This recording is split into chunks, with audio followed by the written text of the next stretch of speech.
आपने बहुत अच्छी अच्छी चीज गाई। क्या डांस था, क्या ठुमका था। तो हम चाहब कि थोड़ा सा सटाई के दे। अब एकदम दरेरत की जाए।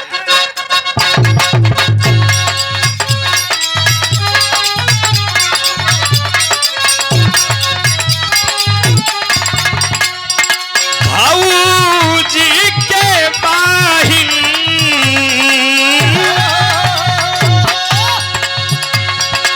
देखा कौनो एक लड़का जैसे ही हमारे बीच में बैठा है। भैया का नाम बतवा? शैलेश। एक कहा था ये भाऊजी, ये भाऊजी, भाऊजी आजकल तोर नखरा इतना तेज हो गया है कि तई अंग्रेजी दारू फेल कर दिए है। तो ई देवरवा कहा दे। क्या बात है, बहुत सुंदर। भाऊजी के बाहिन, भाऊजी के बाहिन,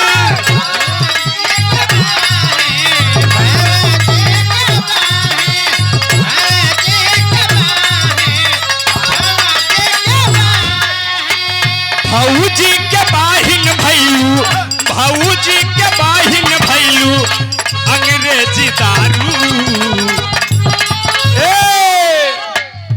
काहे सुना तोहार ही नखरा देख के हमार दिल एकदम फिदा बा। एक पैक बहुक मार तो आओ के चाहिए। अरे वो लड़का के पैक मारे महाराज, ओमे अबे तू डुबकी मत लगा हुआ। कहना है भाऊजी के बाहिन, भाऊजी के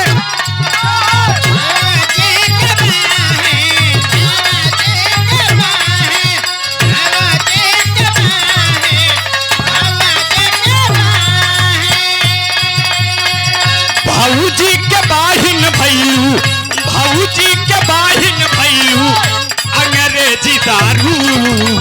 सबही के चाही तोहरे जैसन में हरारू, सबही के चाही तोहरे जैसन में हरारू।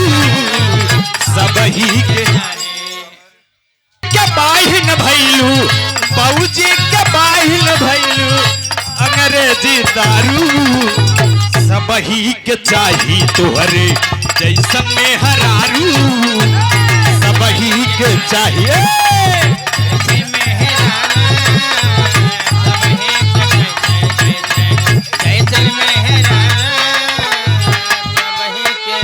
चेहरवा टप टप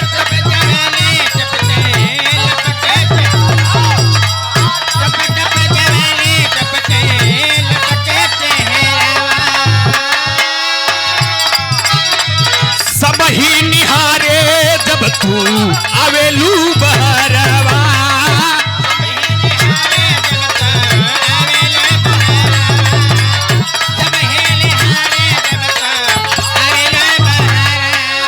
कारे मारा मारी, कारे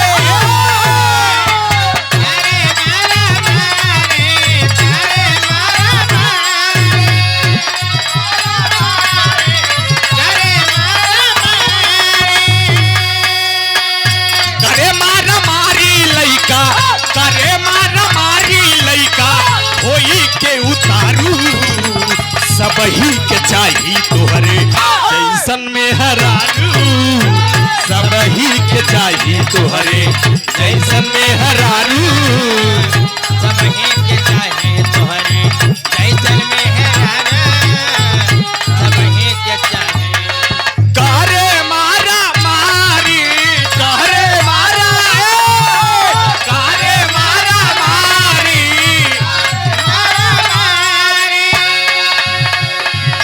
जब मेरा नंबर खत्म हुआ तो ये दो चार लोग बैठे हैं। कहा कोमल भैया थोड़ा हो चाहे। अरे हम कहा बैठा महाराज, एक नंबर के चीज दे तो तोहरे लोग के लिए दे। कारे मारा मारी